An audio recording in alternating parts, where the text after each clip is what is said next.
یہ وندے ماترم یہ ہمارے دیش کے جس شخص نے اس گانے کو گایا، بھلے انہوں نے اپنے نظریے، اپنے دین اور مذہب کے حساب سے اس دیش کی وندنا کی، ان کے حساب سے انہوں نے جو کیا اپنے حساب سے انہوں نے اچھا کیا، لیکن ہمارے حساب سے یہ غلط ہے، کیونکہ اسلام کے اندر ایک خدا کے سوا کسی اور کی پرستش جائز نہیں ہے۔ اسلام ایک خدا کی پرستش کی تعلیم دیتا ہے۔ اسلام میں صرف اور صرف ایک خدا کی پرستش اور اسی کی عبادت کا حکم ہے۔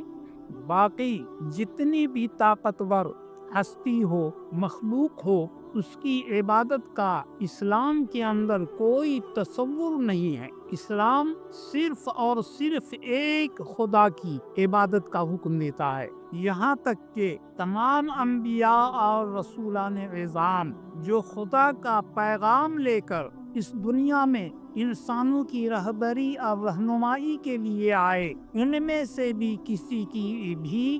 عبادت کا حکم نہیں دیتا۔ ان کی تعظیم تو کی جاتی ہے، لیکن کسی بھی نبی اور رسول کی عبادت کا اسلام میں کوئی تصور نہیں ہے، کیونکہ اس دین میں اگر کوئی عبادت کے لائق ہے تو صرف اور صرف وہ اللہ رب العزت ہے، جس نے تمام بڑی سے بڑی ہستیوں کو پیدا فرمایا ہے۔ اس کے سوا کوئی اور پیدا کرنے والا نہیں ہے۔ حضرت آدم سے لے کر ہم سب کے آقا محمد رسول اللہ صلی اللہ تعالی علیہ وسلم تک جتنے انبیاء و مرسلین اس دنیا میں آئے، سب کو اسی پروردگار نے پیدا کیا ہے کہ جس پروردگار کی عبادت کا تصور دین اسلام کے اندر ہے، اس کے سوا کسی اور کی عبادت ہم نہیں کر سکتے۔ تو اب اگر ہمارے اوپر کوئی اور دین اور دھرم کے لوگ اپنے نظریے کو، اپنے پوجا اور پاٹ کے طریقے کو اگر ہمارے اوپر تھوپنا چاہتے ہیں تو یہ ان کی ظالمانہ اور جابرانہ کوشش کہی جا سکتی ہے۔ یہ ظلم و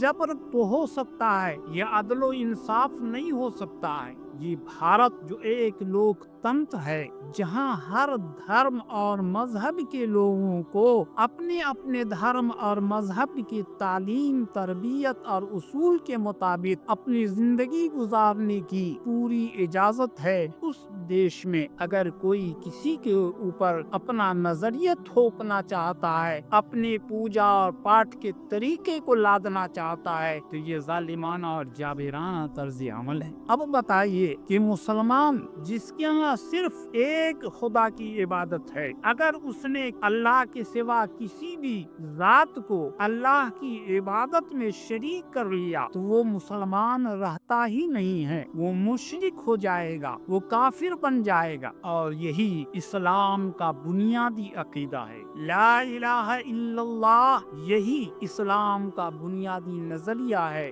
یہی بنیادی عقیدہ ہے کہ اللہ کے سوا کوئی پرستش کے لائق نہیں۔ تو اب اگر کوئی مسلمان کے اوپر اپنے نظریہ